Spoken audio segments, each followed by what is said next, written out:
అయితే ఎంత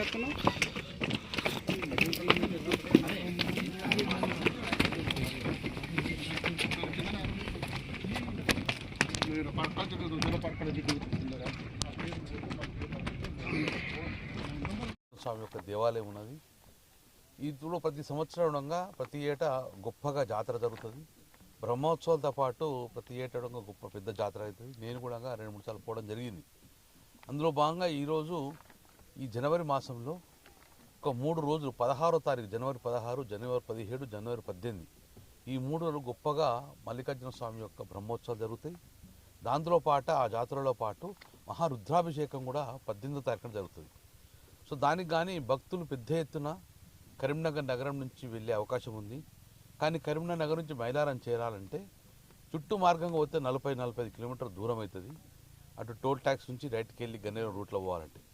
కానీ గతంలో కేసీఆర్ ప్రభుత్వం ఉన్నప్పుడు ఇక్కడ బోటింగ్ వ్యవస్థ చేసింది. సో మానే డ్యామ్కు ఇటువైపున కరీంనగర్ నగరం ఉంటే అటువైపు మైలారం ఉంటుంది. అందులో ఈ బోట్ సౌకర్యం కలిపేయాలని చెప్పేసి ప్రభుత్వం ఇక్కడ జరిగింది.